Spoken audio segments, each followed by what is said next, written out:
होगे तो मेरे शरण में आओगे। सो महाराज आज भगवान ने कहा जरा कभी कभी हमारी तरफ भी देख लिया करो। भीम ने कहा ठीक है गोविंद। और 18वें दिन जब भीम युद्ध करने के लिए गया तो युद्ध भी कर रहा है और परमात्मा की तरफ भी देख रहा है।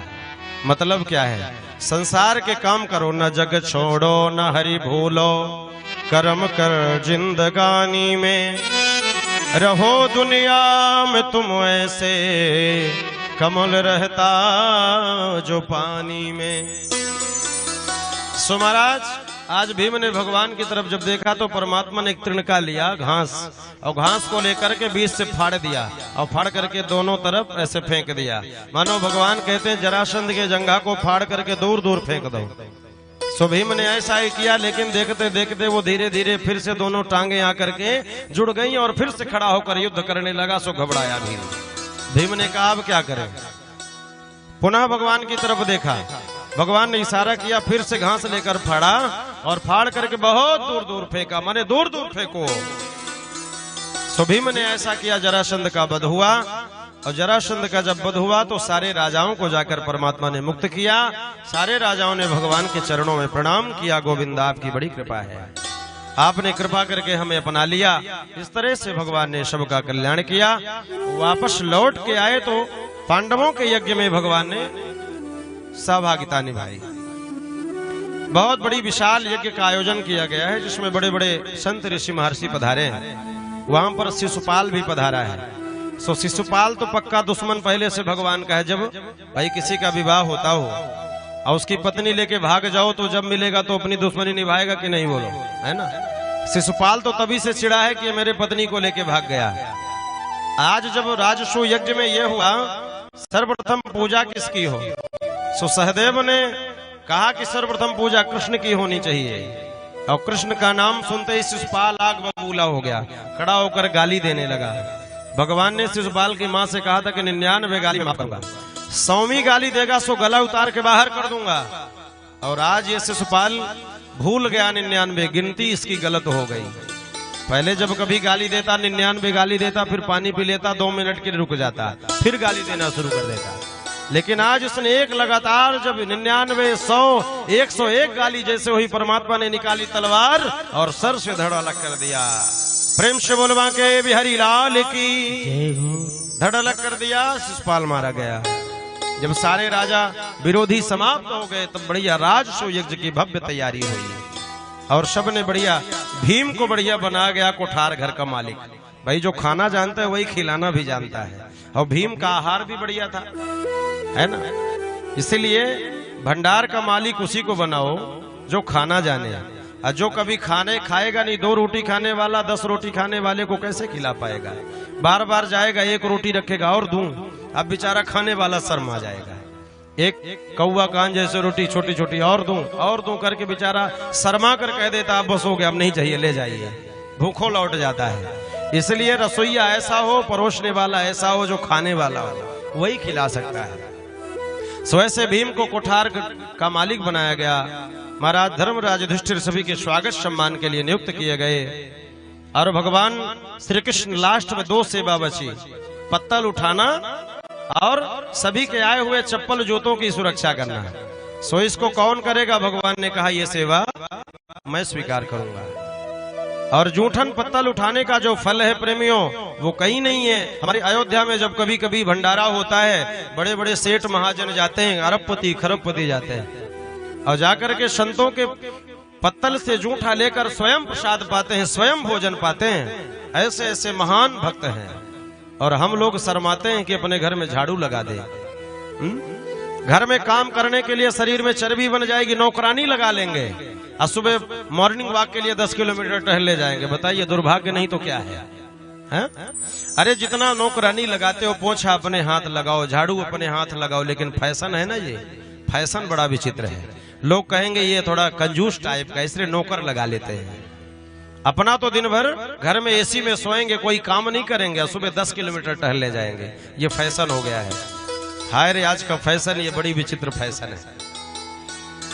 ये फैशन हमारे शरीर को रोगी बना रहा है, इसलिए ऐसा फैशन नहीं होना चाहिए। अब आजकल का तो विचित्र फैशन में एक जगह कथा कर रहा था, मुझे एक बात याद आ गई।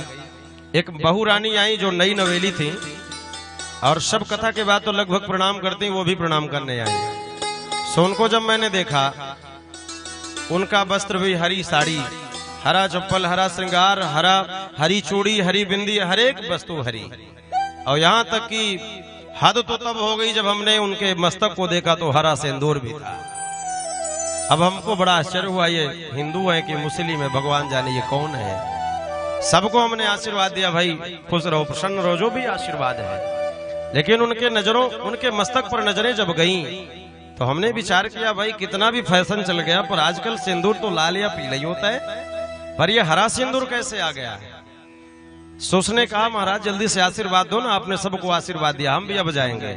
हमने कहा, जरा विचार कर रहा हूं कि तुम किस धर्म की हो, हिंदू धर्म की हो कि मुस्लिम धर्म की हो, और तो सब ठीक है, मैचिंग सब कुछ अच्छी है। बहू रानी ने कहा, महाराज आपको पता नहीं, आप पुराने जमाने के हो गए, मॉडल बहुत आगे चला गया। हमने कहा मतलब? बोले सब फैशन का जमाना है, सब फैशन में मैचिंग के सिस्टम में सब मैचिंग में चल गया है। हमने कहा फिर ऐसी मैचिंग में हमारी कैचिंग पावर काम नहीं कर रही है, आप जाइए विचार करके फिर आशीर्वाद दिया जाएगा। प्रेम से बोलो राधे राधे। सो ऐसी मैचिंग आज कर चली है कि लोग परेशान हैं। ऐसा मैचिंग हमारा नहीं होना चाहिए।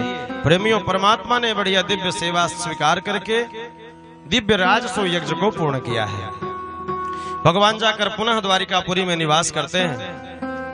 महामुनि शुकाचार्य जी बड़ी सुंदर कथा श्रवण कराते हैं। शुकदेव भगवान कहते हैं, राजन गुरुदेव, मैंने आपके मुख से कई बार भगवान के नाम को दीन बंधु मैंने सुना है। आप भगवान को दीन दयालु शब्द से संबोधित करते हैं। भगवान ने कौन ऐसे दीनों पर दया करी, मैं जानना चाहता हूँ।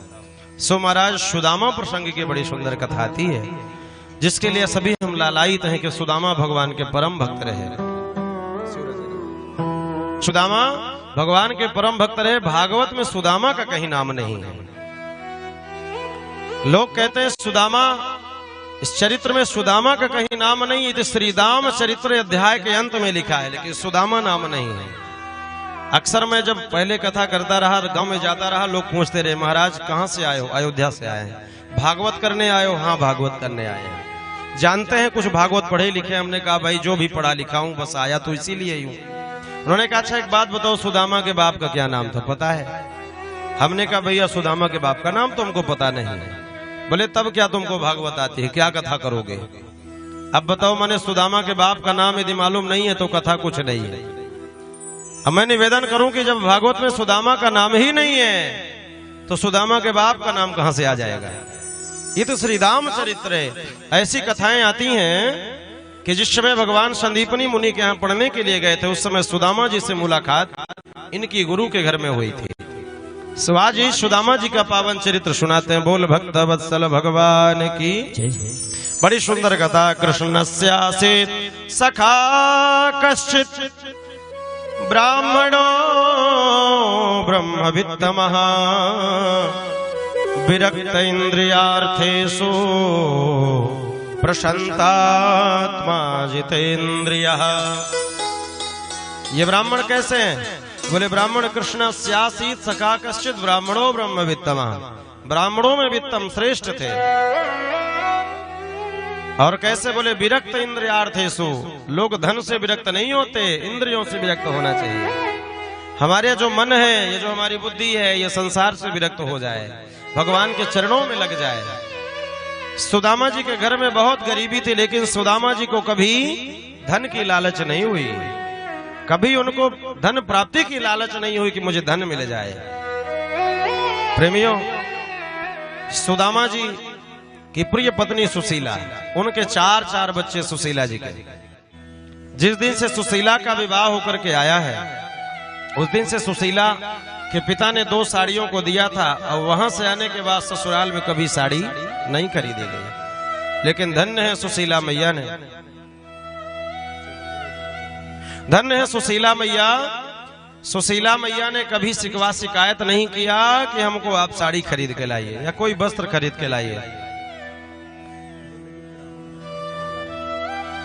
कभी उन्होंने शिकायत नहीं किया कि हमें आप कुछ खरीद के लाइए, कुछ वस्त्र दीजिए।